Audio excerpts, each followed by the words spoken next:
कुछ मेरी नजर ने उठ के कहा, कुछ मेरी नजर ने उठ के कहा, कुछ उनकी नजर ने झुक के कहा, झगड़ा जो न बरसों में चुकता तय हो गया बातों बातों में, झगड़ा जो न बरसों में चुकता तय हो गया बातों बातों में। नमस्कार, हिंदी स्टार विद सुरेश कुमार में आपका स्वागत है।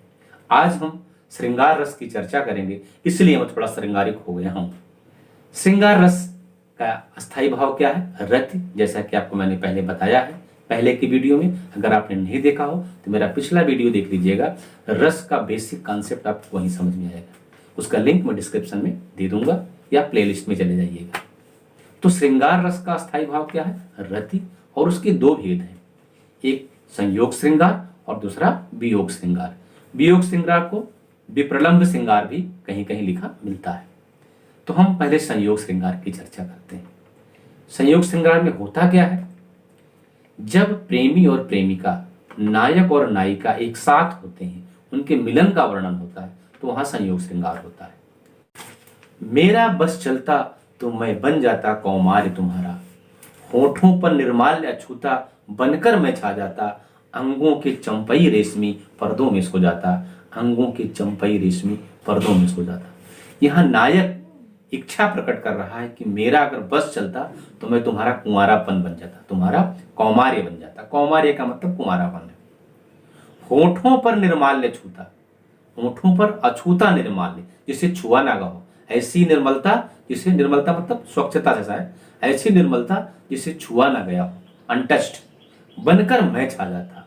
और अंगों के चंपई रेशमी, जो अंगों के रेशमी पर्दे हैं, उनमें सो जाता। अर्थात नायक या प्रेमी अपनी प्रेमिका से इच्छा प्रकट कर रहा है, अगर मेरा बस चलता तो मैं तुम्हारा कुंवारापन बन जाता। अगर मेरा बस चलता, उसकी इच्छा है, तो तुम्हारे ओंठों पर अछूता निर्माल्य बन करके, अछूती निर्मलता बन के छा जाता। मेरा बस चलता तो तुम्हारे अंगों में जैसे रेशमी पर्दे चिपक जाता, वैसे में सो जाता, तुम्हारा हो जाता। अब यहां पर क्या है? प्रेमी क्या है? आश्रय है। प्रेमिका उसकी विषय है। प्रेमिका की सुंदरता उद्दीपन है। और उसकी इच्छा कि होठों पर निर्माल्य बनकर छा जाता, अंगों के चंपई रेशमी पर्दे में सो जाता, ये क्या है? अनुभाव है। और मोह, हर्ष, ये सब क्या है? संचारी भाव है। और रति नामक अस्थायी भाव इसमें आकर के आस्वाद की योग्यता उत्पन्न कर रहा है, इसको सरस बना दे रहा है। इसलिए यहाँ पर क्या है? श्रृंगार रस है। श्रृंगार रस का एक और उदाहरण देखते हैं। एक पल मेरे प्रिया के दृढ़ पलक थे, सहज ऊपर उठे नीचे गिरे, चपलता ने इस विकंपित पुलक से दृढ़ किया मानो प्रणय संबंध हो, चपलता ने इस विकंपित पुलक से दृढ़ किया मानो प्रणय संबंध हो।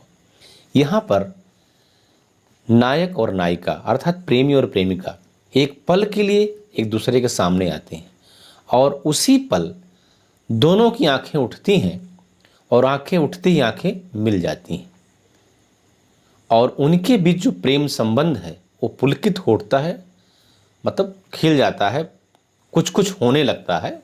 आपके शब्दों में जब आंखें मिलती हैं तो क्या होता है? कुछ कुछ हो जाता है, अर्थात उनका प्रेम संबंध और मजबूत हो जाता है।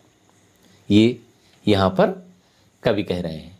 अब यहाँ पर प्रेमी और प्रेमिका क्या है? आलंबन है। उनकी मन में जो कुछ हुआ, जिसको मैं कुछ कुछ बोल रहा हूँ, वो अनुभाव हो गया।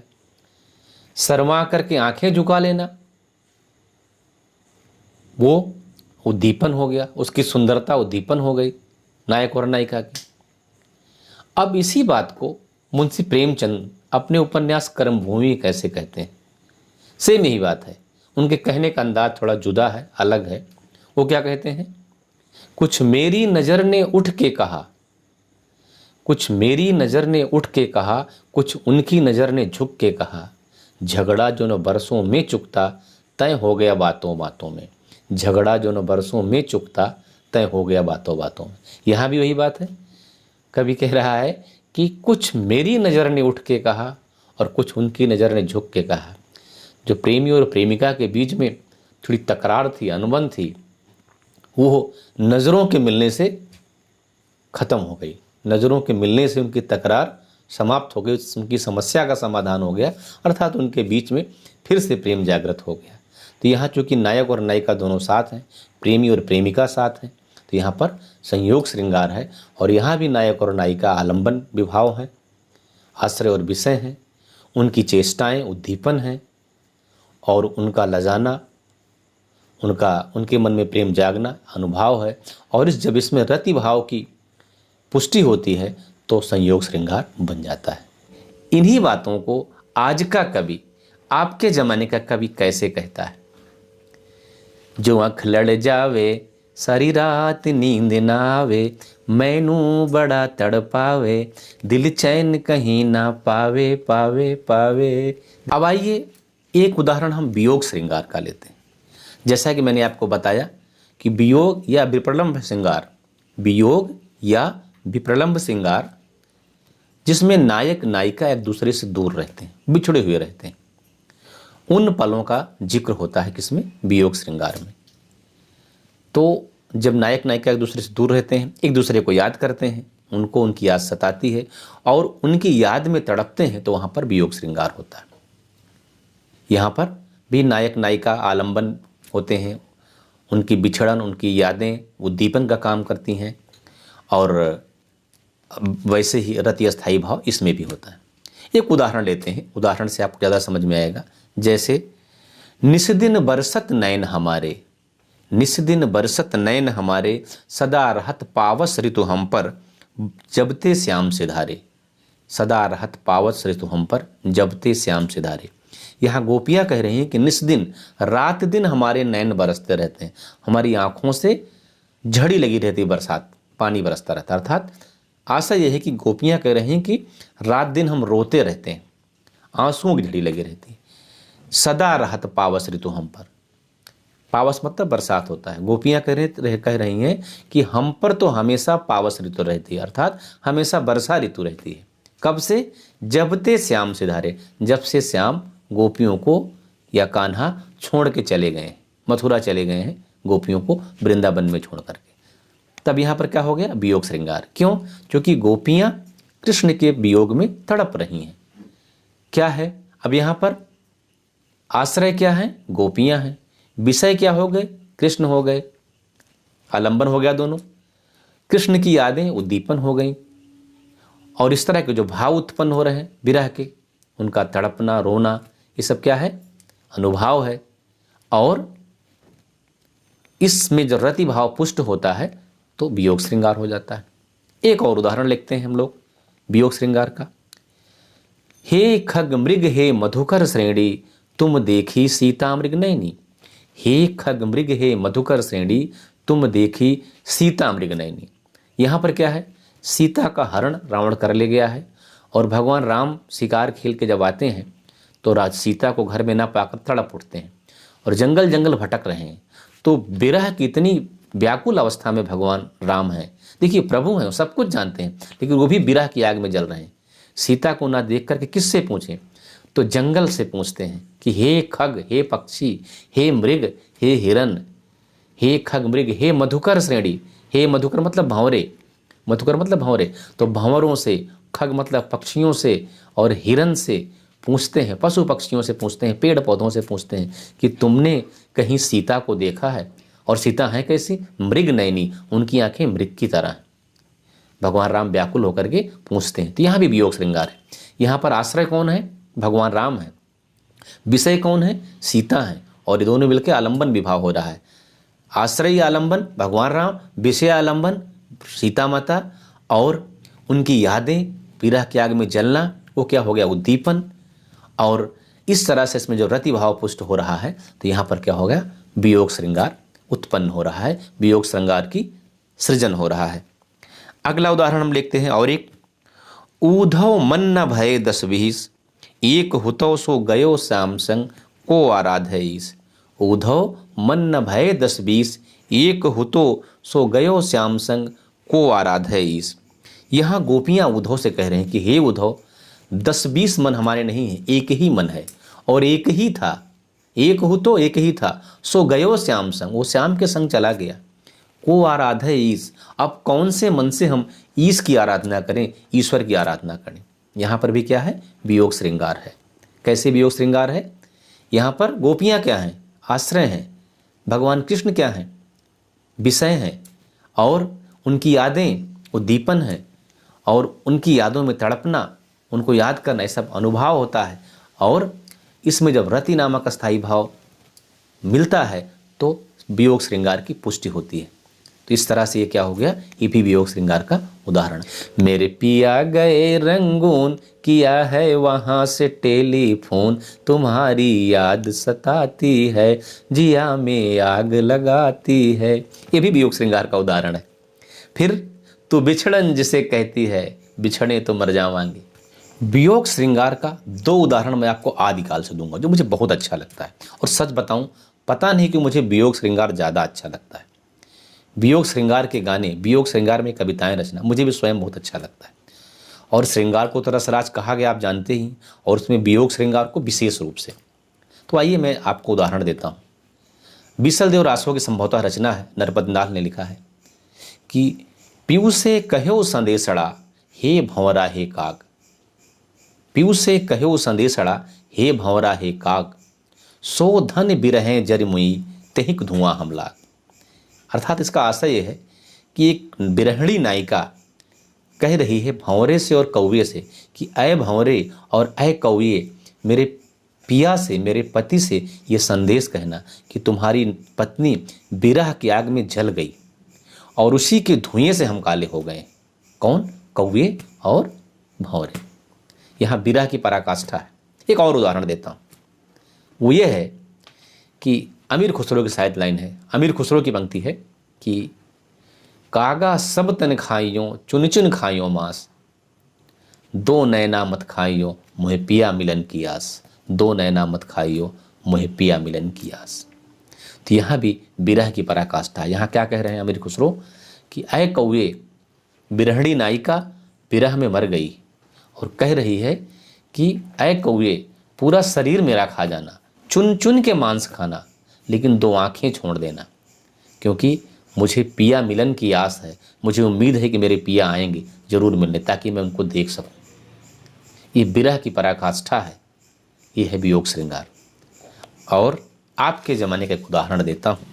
सानू एक पल चैन न आवे, सानू एक पल चैन न आवे, सजना तेरे बिना, हो सजना तेरे बिना, सानू एक पल चैन न आवे, सजना तेरे बिना, ओ सजना तेरे बिना, दिल जाने क्यों घबरावे, दिल जाने क्यों घबरावे, सजना तेरे बिना, ओ सजना तेरे बिना, सानू एक पल चैन न आवे, सजना तेरे बिना, हो सजना तेरे बिना।